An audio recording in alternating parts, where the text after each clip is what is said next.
Video to illustrate the concept of how a warranty drive would basically take all of the software on this computer and restore it to this one. The desktop behind my laptop represents a workstation or someone's home or some computer that they have. This drive is what I'm going to back it up to. So this drive is the warranty drive. On this drive is the data that the operating system here will be restored from. So I'm gonna have the customer. The customer will put the drive into their system like this. Once the drive posts, the customer is going to use TeamViewer for me to remote into their computer. So we open up TeamViewer on the customer's computer, and they're going to give me this number here. Here, I'm going to open up TeamViewer on my computer, so I'll be communicating with them to get this done, because they have to give me their TeamViewer number. Where's the mouse? Here it is. I open my computer. They give me this number. They can either snap a picture of the TeamViewer screen, but I have to get that number to remote into their computer.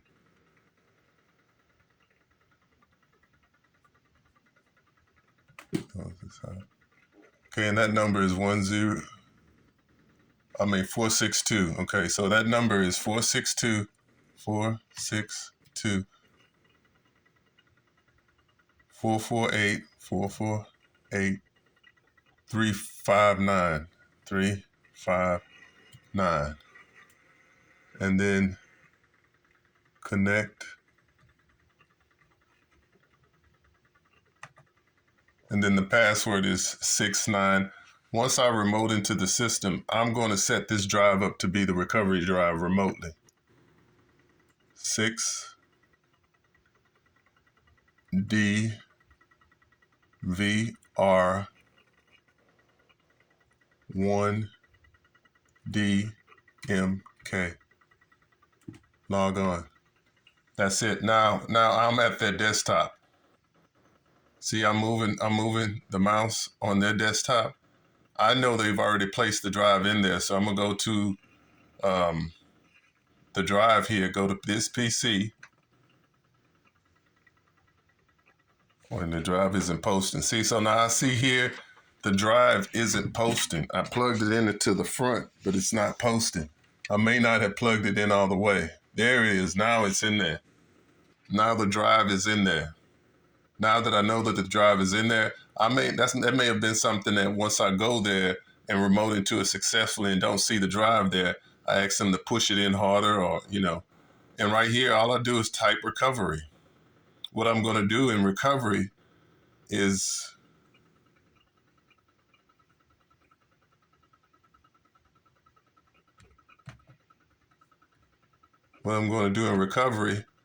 create a recovery disk for that system.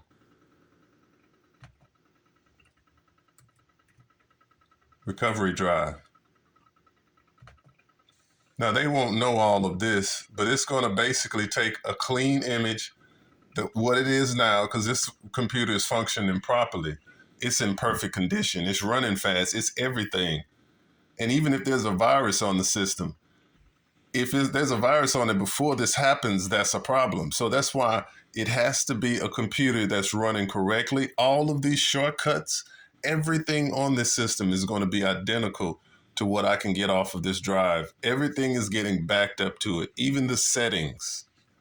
That's not typically what happens. Typically what happens, you have to wipe everything out and reinstall Windows, and all of your shortcuts are gone, and all of the things that you do, all of the scattered desktop icons are all gone. Well, that's not what's happening here. Right now, we're backing it all up to this drive. And that's going to take a while to back up. But once it completes, you can turn the computer off and set this off to the side.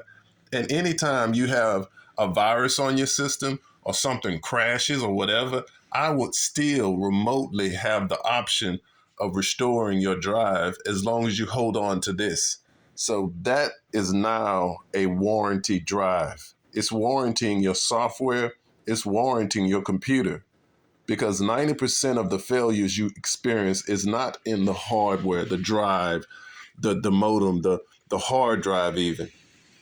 The hard drive is the most prominent hardware failure, but a hard drive like this, it's not a solid state drive, it's a spinning drive. That may last a year, maybe 2 years with no problems at all. But that's 1 or 2 years. Come on, that's a long time before you get hardware failure.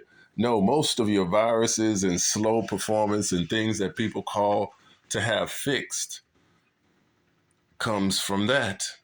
And when a person simply needs me to send them this drive and I'm going to remote in and do all of the other process, I believe $9 is enough.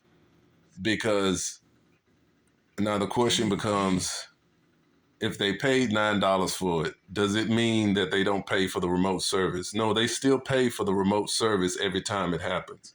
I'm only charging them to give them the $9 drive. I'm not making much at all. I'm making nothing on the $9 drive. I just need them to have the drive. Because once I have the drive, I have the service call. I'm guaranteed to have to service that computer because I created the restore, the recover drive. That's the concept. A remote concept, yes, it can happen. Now, one of the things I see we'd have to work out. Now, see, I'm going to create this. For us to do a video, we need to do a video of you having had done all of this. This is already done. I don't think all of this should be in the video, because you can see here, it's taken a while to recover. My mom doesn't have a lot of data. And notice on that thumb drive picture I sent you, it had multiple size of the thumb drive itself. You can see my mom has 120 gig hard drive and she's using 60 gigs of space. So, okay, there it is. It's into this part. Everything on the drive will be deleted. If you have any personal, make sure you back up your files. Okay, yeah, that's everything on the drive itself is deleted to make room for this. So we'll slide this over. So she's using 60 gigs, and this drive is too small. That drive is only 15 gigs in size. Now this is going to give me a real testament to how the size of the drive a person would have to do something like this. But I believe this will recover onto this drive, because it would have told me that by now. Oh, we wiped it out. If this 60 gigs will recover to a 14 gig recovery drive, then you won't need a larger drive. It will, because it hasn't given me an error yet. So I'm going to let this completely go through. If at any process while this is happening, if it says that this drive is too small, we can't recover all 60 gigs onto, well, they can't recover all 60 gigs onto a 14 gig drive. Why wouldn't it check that before it even starts the process?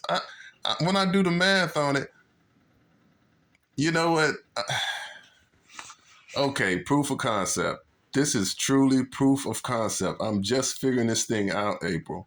I'm going to have to wait until this completely finishes so I can find out if indeed Windows is taking 60 gigs of data and putting it on a 15 gig drive. They would have to be compressing it really, really tight. Now that's possible. That's possible, but I'm gonna have to find out. I'll email it to you.